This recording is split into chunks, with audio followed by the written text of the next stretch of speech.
My name is Pandit Dasa, and I lived as a monk in New York City for 15 years. I was a monk on the Lower East Side of New York City. No! Yes, so I was never living in a cave in India or something. Now, I'm no longer a monk. Now I help organizations develop a positive, mindful workplace culture that builds trust, creates an engaged workforce, and helps retain talent. According to the Huffington Post, appreciation motivates employees to work harder, and it prevents them from developing a wandering eye.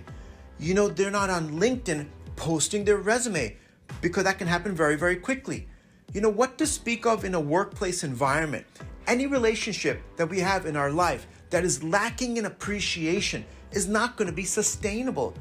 And as human beings, we need that personal confirmation. We've been working hard on a project for a while, maybe overtime and weekends.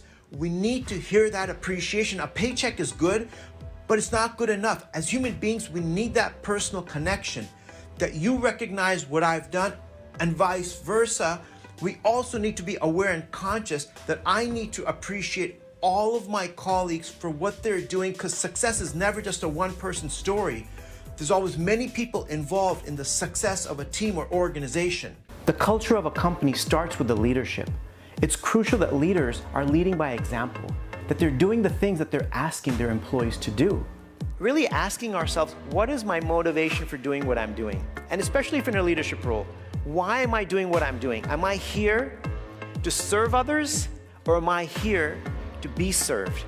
Am I here just to control everyone so that everybody can serve me? Or am I really here to bring the best out of everyone? And one key component of mindful leadership is really leading by example. You know, I think we're all tired of somebody telling us to do something and they're not doing it themselves. Saying one thing and doing another. And it's so important, especially if those who are in leadership positions, to really lead by example. You know, you gotta walk the talk. That culture of appreciation, it's not just appreciation from top down. We're talking about across the board. Creating a culture within an organization where people are learning to appreciate others and we're not threatened by other people's success.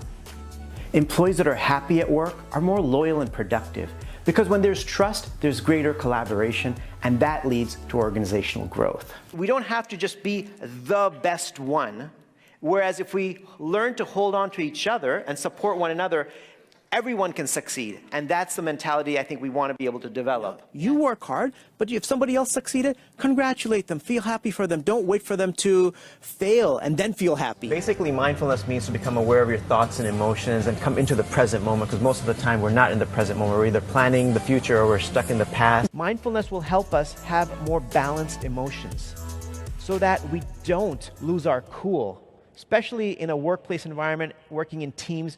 Lose your cool and it can really mess things up. It can really hurt relationships. So it allows us to remain emotionally balanced, more calm, more cool during difficult situations. Try not to correct people publicly. If you're in a leadership role, very important. Don't embarrass people. If we do, that is just like horrible, horrible, horrible. Creating a toxic environment, because when they're embarrassed, guess what? They're going to talk to their colleagues about it. No one can hold in happiness and no one can hold in distress.